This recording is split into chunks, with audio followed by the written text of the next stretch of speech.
Señor, tú me llamas por mi nombre, desde lejos por mi nombre, cada día tú me llamas. Amén. ¿Pueden tomar sus asientos, hermanos? Y si puede en su casa, repáselo, aunque creo que en la pista del celular como que hay una estrofa ahí adicional o que empieza un poquito antes. Bien, vamos, yo no traigo ahorita el repaso porque lo vamos a discutir y quizás vamos a hacerlo, veo que ya hay varios. Vamos a aprovechar estos minutos. A modo de repaso, vamos a responder las preguntas que teníamos para esta semana. Y voy a invitar por lo menos a 2 o 3 hermanos que puedan pasar.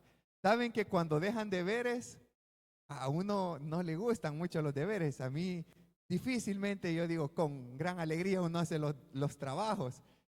Pero en esta escuela dominical la idea es esa, poder hacer un ejercicio entre semana del contenido. Así que yo quiero preguntar si hay alguien entre los que está acá que quisiera participar. Si no, yo lo voy a levantar, le voy a pedir que pueda pasar. Pero si alguien lo quisiera hacer voluntariamente, tenemos ahorita el tiempo, el espacio. Vamos a ver. Si no, bueno, seamos mejor. ¿Quién hizo el deber? ¿50% del deber? 50%. 100. Vaya, voy a invitar entonces a la hermana, a la hermana Gloria que pueda pasar. Y hermano Miguel, a usted creo que no pasó la vez pasada. O la hermana Virginia, ahí como los dos son uno, puede decidir ahí quién. La semana pasada estuvimos viendo los versículos 3, 4 y 5. Así que vamos a escuchar a modo de repaso cómo le fue con el trabajo. Vamos a empezar aquí con las hermanas. Diga, hermanos, lo que Dios nos ayude, ¿verdad? Bueno, el tema es texto.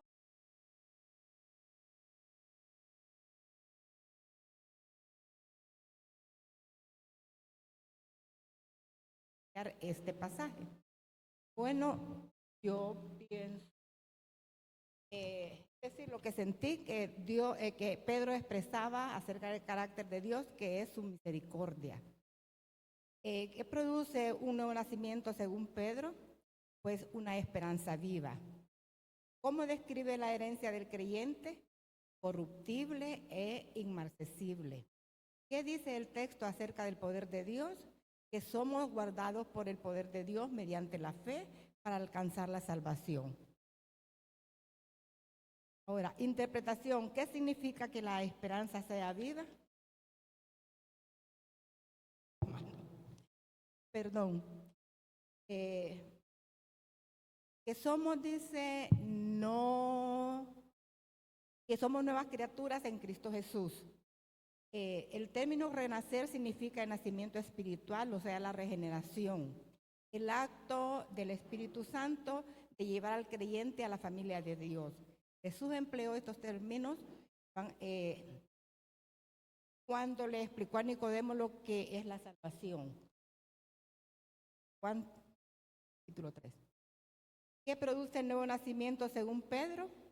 Bueno, según Pedro nos ofrece según él, ofrecen gozo y esperanza en tiempos de problemas, y él basa su confianza en lo que Dios está haciendo por nosotros en Jesucristo.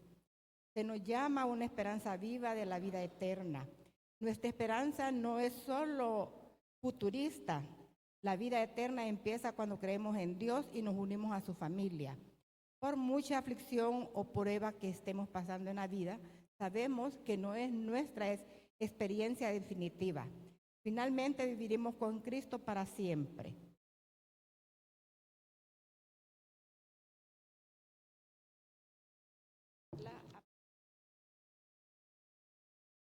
Dice, ¿qué parte de tu vida te ha visto afectada por la falta de esperanza? Pues la verdad, hermano, que muchas veces en mi vida ha sido afectada la esperanza cuando he tenido unas situaciones difíciles de salud. Sin embargo, el mismo Espíritu Santo me redarguye y me vuelve para que yo vuelva a confiar y creo que cada sufrimiento en la enfermedad me une más a Dios y me une más a la esperanza, porque la enfermedad a mí me alimenta. Y bueno, es verdad que el pasaje 3, 4, 5 necesita recordar esta semana, que por su misericordia me hizo renacer una esperanza viva, que tengo una herencia incorruptible. Escribe una frase o pensamiento que resuma la esperanza viva en sus propias palabras. Bueno, que para mí la esperanza viva es la vida eterna.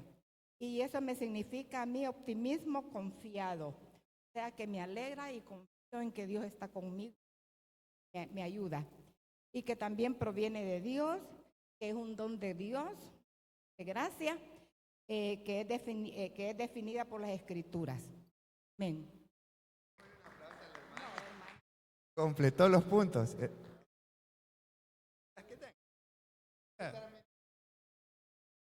Sí, no, la verdad que con mucha pena yo desarrollé la tarea. Pero ¿qué expresa Pedro acerca del carácter de Dios? Como la hermana dijo, es que es misericordioso. Dios es misericordioso y por lo tanto es que nos da esa esperanza de vida. ¿Qué produce el nuevo nacimiento según Pedro? Una esperanza viva. ¿Cómo describe la herencia del creyente? Incorruptible, sin contaminación e inmarcesible. ¿Qué dice el texto acerca del poder protector de Dios? Que Él nos guarda, dice que la esperanza es reservada en los cielos para vosotros que sois guardados. Nosotros somos guardados para recibir esa herencia en los cielos. ¿Qué dice el texto acerca del protector de Dios? Dice, ¿qué significa la esperanza sea viva? Que, bueno, Jesucristo está vivo, por lo tanto es nuestra esperanza. ¿Por qué Pedro conecta esperanza y resurrección? Dice. Ese sí no sabría ahorita decir. Ajá. ¿Cómo se relacionan estas verdades con la vida del creyente? Pues pienso yo que si no tenemos esa esperanza viva como creyentes, realmente no tenemos. Claro.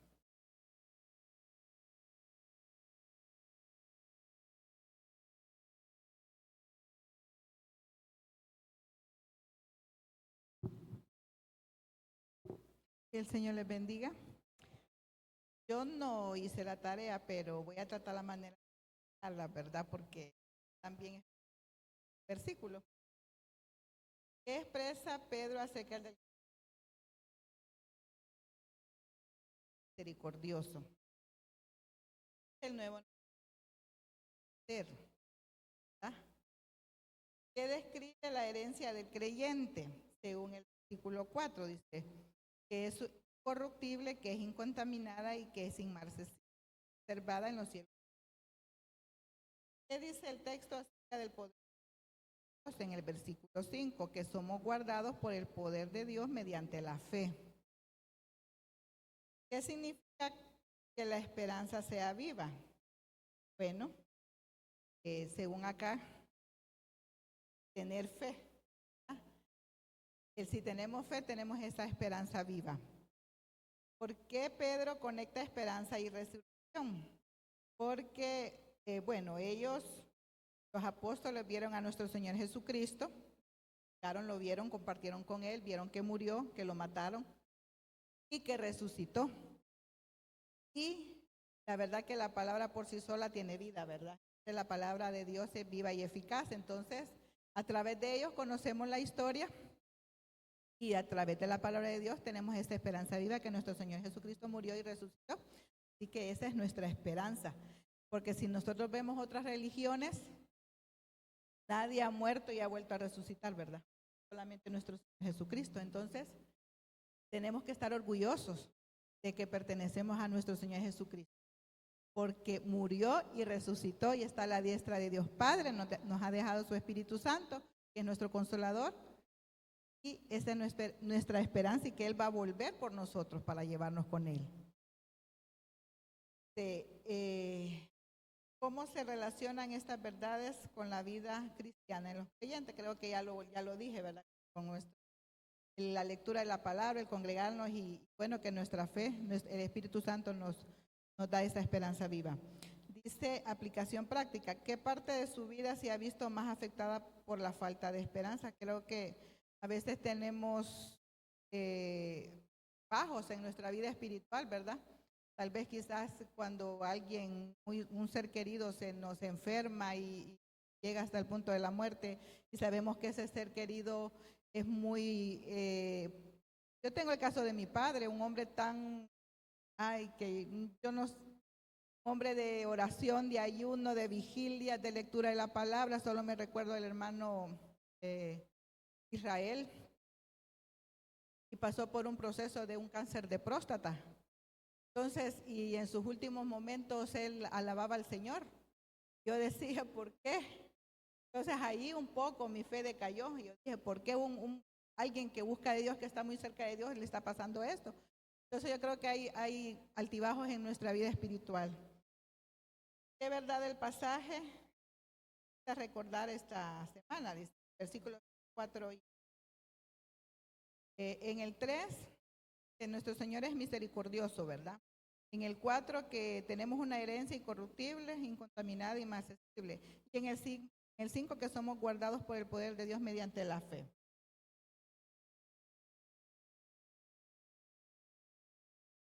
Gracias, hermana. Le damos un aplauso también a la hermana Virginia. Y yo quiero felicitarles a los que pasaron obligados. No, yo les mencioné que pasaran, pero los felicito, hermana Gloria, hermano Miguel, hermana Virginia. Y los que no han pasado aún tienen la oportunidad de hacerlo.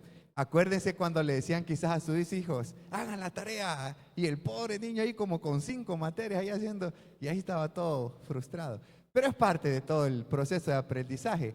Y estos ejercicios nos sirven a nosotros para seguir retroalimentando un poco lo visto.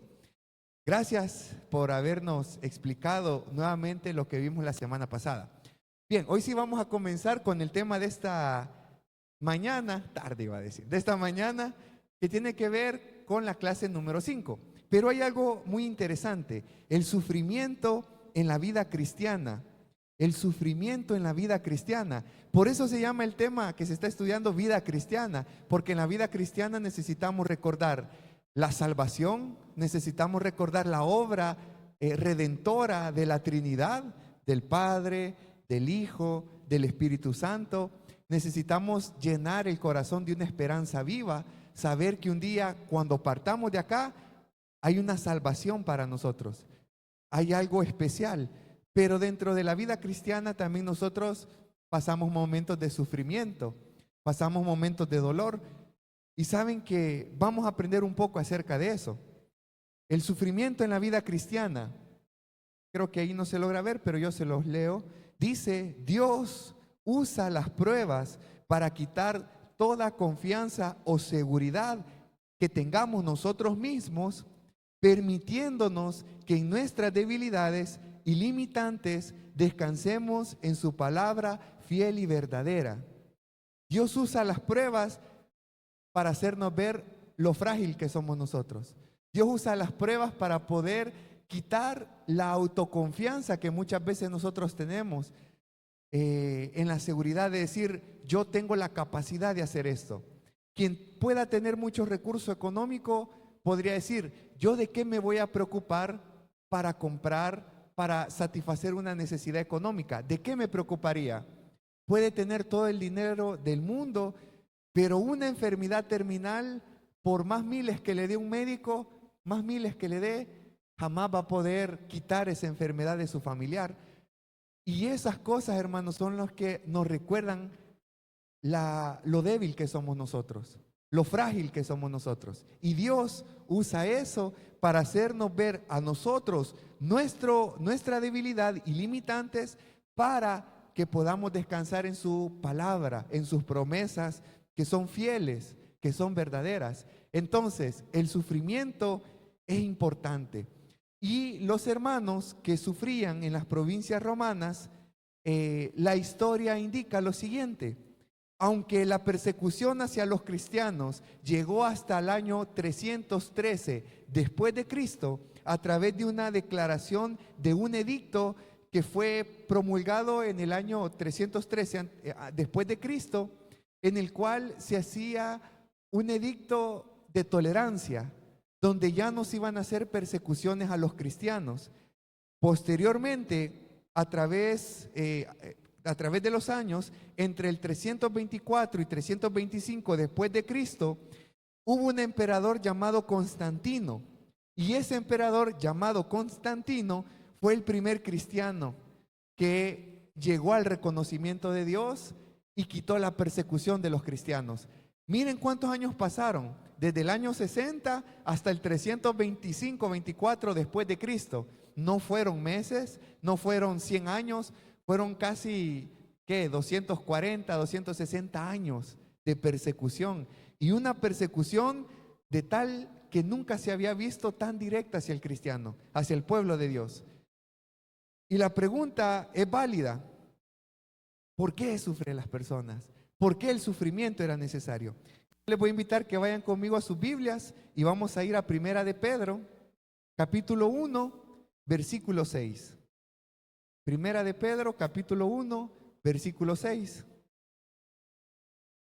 Leemos el versículo 6 y dice: en lo cual vosotros os alegráis, aunque ahora por un poco de tiempo, si es necesario, tengáis que ser afligidos en diversas pruebas.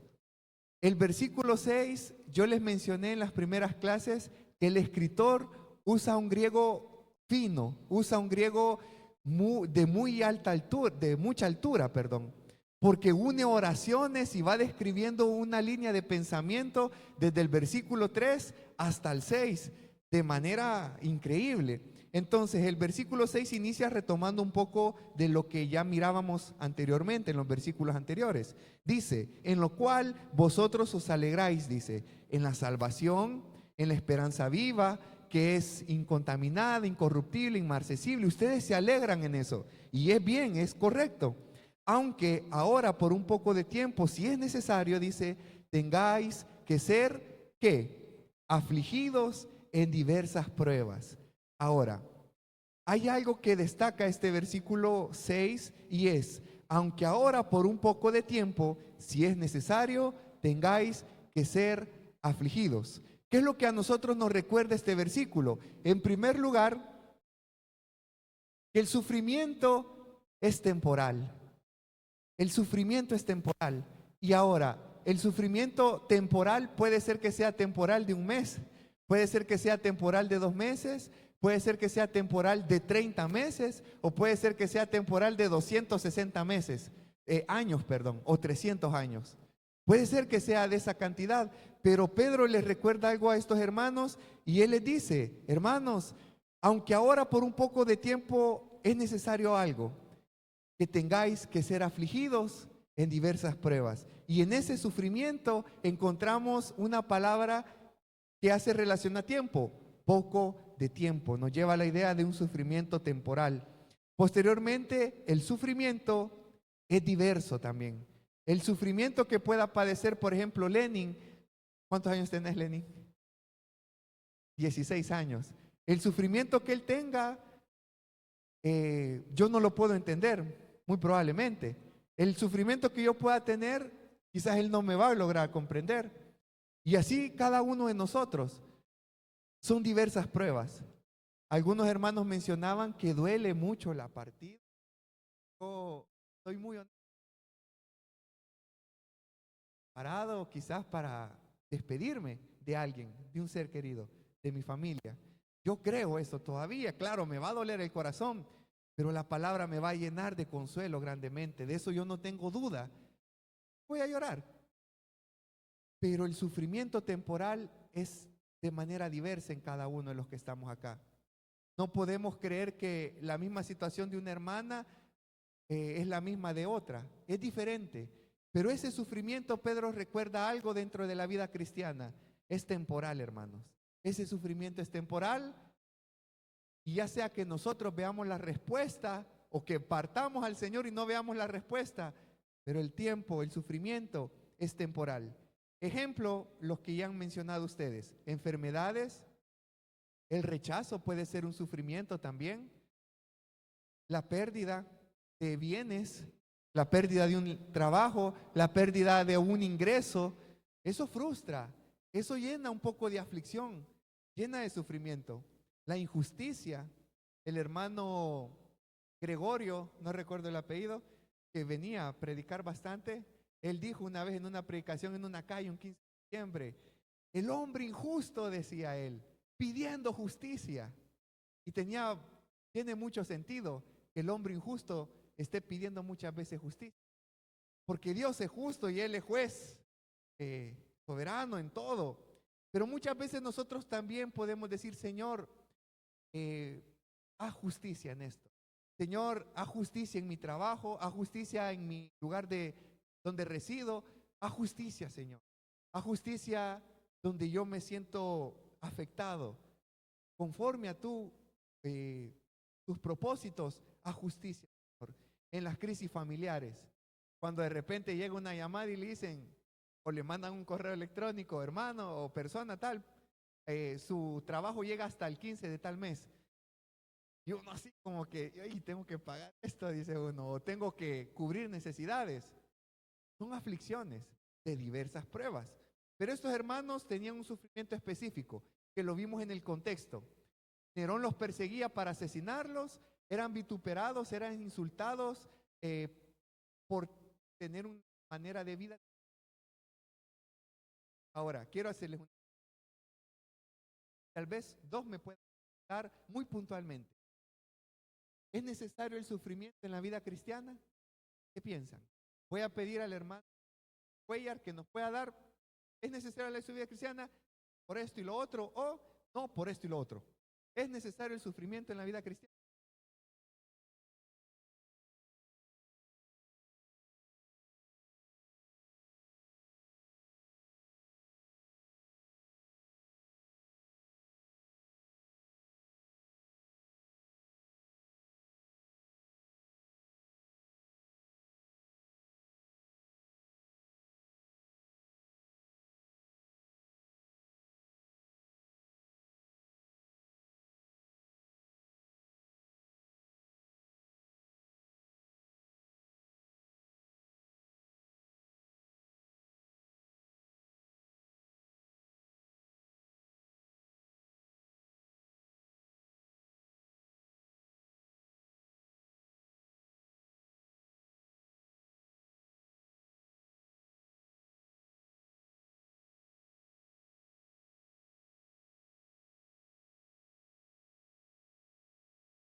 Muchas gracias.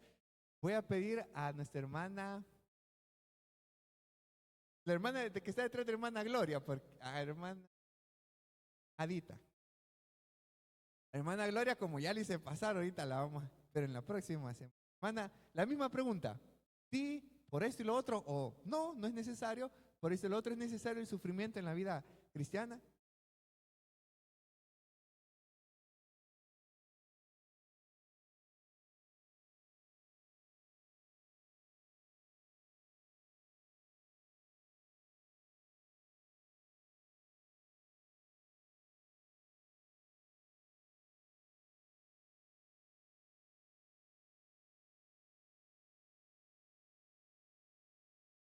Hermanadita, gracias hermano Cuellar.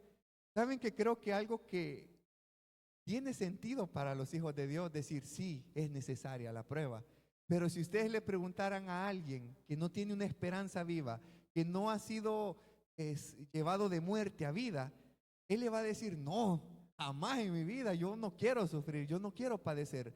Pero nosotros nos gozamos en algo, que el sufrimiento, como han mencionado, por madurez o por la misericordia de Dios para verla, sí es necesario. El sufrimiento en la vida del cristiano sí es necesario. ¿Por qué? Porque el sufrimiento dentro de la vida del cristiano tiene propósito, tiene un para qué. Y esa es la gran diferencia de por qué nosotros podemos decir sí, es necesario. para ver la misericordia de Dios y para ver la madurez que también tenemos. O sea, sirve para ver la mano de Dios, pero sirve también para ver la condición del corazón que pueda tener la persona. Hay un canto que nosotros lo llevamos al campamento en el 2024 y hay un fragmento de ese canto que lo cantamos incluso hace como 3 semanas, un domingo, que dice en su parte, dice textual, lo leo: puedo pasar por el fuego, dice, que soplen los vientos, que agiten los mares, pues no hay sufrimiento que no dé buen fruto de vida a su tiempo, mientras yo espero. Algo que a mí me impacta, esto no es la Biblia, lo recalco, es una frase de un canto, inspirado obviamente en la palabra, pero dice, pues no hay sufrimiento que no dé buen fruto de vida a su tiempo. El sufrimiento es importante, el sufrimiento a nosotros nos purifica en cierta manera también, nos hace ver lo que hay en nuestro corazón, nos hace ver la mano de Dios y su misericordia. Y pues uno por lo general sufre en el lugar donde más pasa tiempo muchas veces. En su familia obviamente siempre hay circunstancias. En el trabajo uno pasa tiempo y sufre. Yo recuerdo una vez que el jefe le gritaba muy feo a una trabajadora, pero cuando les digo muy feo eran insultos, que yo estuve a punto de considerar la idea, yo quizás voy a llamar a la policía, esto es delito, por cómo la estaba tratando con insultos. Posteriormente me sorprendió ver un acto de alguien inconverso que la llamó, como el área donde estoy está cerca de él, y le pidió disculpa. En otra reunión le pidió disculpa a otras personas también. Ahora, eso hace la diferencia, porque esa persona a quien le gritaban es cristiana, se congrega acá en la Betania, y ella no contestó nada. Después, esta persona que lo había insultado a ella le pedía disculpas. Ahora, yo no quiero pensar cómo se sentía esa mujer, cómo la estaban tratando. Pero ¿quién recibió la gloria después? Es Dios, a través de una vida que se mantuvo fiel al Señor, querer pasar límites, porque ella pudo haber tirado todo y dejar el trabajo. Ese es un ejemplo. Después pasó otro con otro trabajador y ese trabajador no guardó silencio. Él sí respondió. Y fue un caos que llegó hasta el vigilante a sacarlo. Y esa es la gran diferencia entre alguien que sufre con propósito, con temor de Dios, y alguien que no ha conocido las riquezas que nosotros sí encontramos en la palabra. Eso, hermanos, es bastante significativo dentro de la vida de cada uno de nosotros. Ahora, ¿para qué es necesario el sufrimiento? Pedro dice lo siguiente: para someter nuestra fe a prueba. Es necesario el sufrimiento para que nuestra fe sea sometida a prueba. Y Pedro compara la fe con respecto a algo bien interesante. Y el versículo 7 leo y dice: para que sometida a prueba vuestra fe, mucho más preciosa que el oro, el cual aún perecedero, se prueba ¿con qué? Con fuego, sea hallado en alabanza, gloria y honra cuando sea manifestado Cristo en el día del Señor. Pero Pedro utiliza 2 elementos. El primero es oro. Pedro compara la fe con el oro. El oro se purifica ¿con qué? Con el fuego. La fe se purifica o se limpia a través de las pruebas. El resultado es una fe que se encuentra en alabanza, en gloria, en honra y en revelación hacia el Señor. O sea, esperando el día del Señor con gozo. Miren esto, la fe se prueba como el oro, con fuego. Tomemos el contexto, recordemos ahorita la primera clase. Los cristianos eran torturados y eran puestos en los patios de Nerón, los jardines, en la ciudad, quemados. Entonces Pedro lo que hace es retomar un poco de lo que él está viendo en Roma y dice: hermanos, la fe va a ser probada. Y va a ser probada así como el fuego purifica el oro. Y toma el elemento del fuego, porque es algo de lo que él está viendo en Roma, cómo los están asesinando. Y él utiliza esos elementos de lo que ve para dar gloria al Señor de una manera literaria y de una manera edificante, inspirada totalmente por el Espíritu Santo. Entonces, ¿es necesario la prueba del cristiano? Es necesaria. No carece de propósito, tiene un para qué, tiene un propósito, y Pedro lo describe en el versículo 7, para que vuestra fe, que es sometida, para que sometida a prueba vuestra fe, mucho más preciosa, sea más limpia, más pura, más hermosa. La fe de cada uno de nosotros sea embellecida a prueba, sea encontrada en alabanza, en gloria, en honra, cuando sea manifestado Jesucristo en el día del Señor.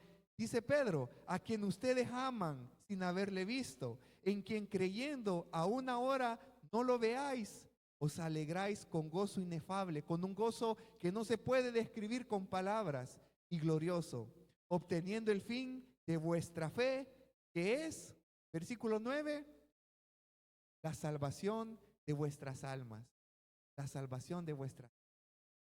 Así que este, hermanos, es el tema del sufrimiento.